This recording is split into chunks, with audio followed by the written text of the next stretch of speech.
Guys, this is the last video to work on solving log and exponential equations. So this is just kind of a couple last examples to go through. So we've got a couple log and a couple exponential equations. Okay, so remember right now I cannot apply an 8. That does not cancel both of these. It only does if it's a single log term. So I'm first going to condense these.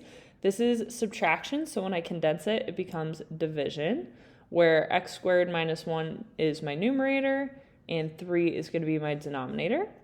Okay, now I can apply that exponential of base 8 to both sides. So 8 to the first is 8. So we got x squared minus 1 over 3 equals 8. Get rid of our fraction here. I'm going to multiply both sides by 3. Okay, 24. This is a quadratic, but I don't have a b term, so I'm just going to add 1 to the other side, because then I can take the square root.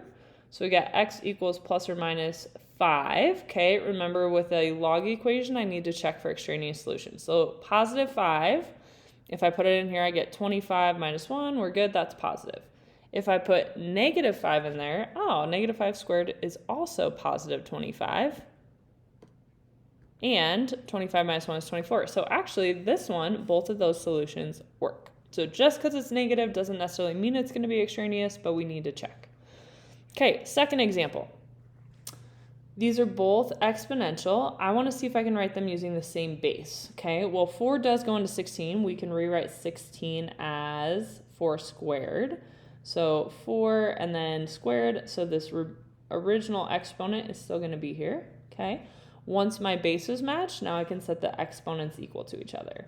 Distribute that 2, we have 4x minus 6. Okay, get my x's together. So I'm going to add 6 and subtract x.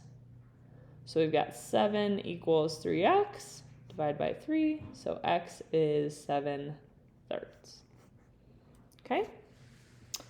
Bottom equation here, okay, we have natural log. We know that e is the inverse of natural log, but again, I can't just apply e to both sides right now. I have to first condense, so I only have one log on each side if there is a log on both sides. So I'm going to go ahead and combine these through multiplication. So this becomes natural log of 3x minus 1 times 4, okay, equals natural log of 15. Okay, now that I have just one log on each side, I can apply e to both sides, and that's actually going to cancel both of those natural logs. So we got 3x minus 1 times 4 equals 15. Distribute our 4. We've got 12x minus 4 equals 15. Add 4. And then divide by 12.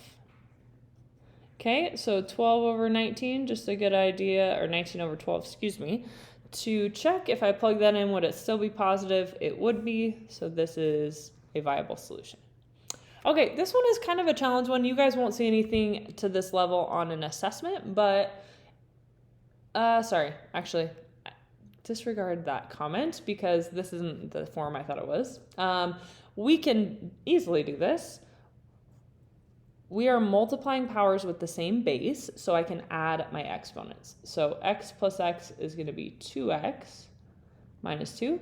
And then again, if we have the same base, so e's, I can set the exponents equal to each other. So we got 2x minus 2 equals 3. Add 2 to the other side and divide by 2. So we got x equals 5/2. Remember, with exponentials, we don't have to check for extraneous solutions because we can raise things to a negative exponent to 0. That's no problem. I just cannot take log of 0 or negative. So exponential equations, we don't have to check for extraneous. Log equations, we do. And that's it for this video.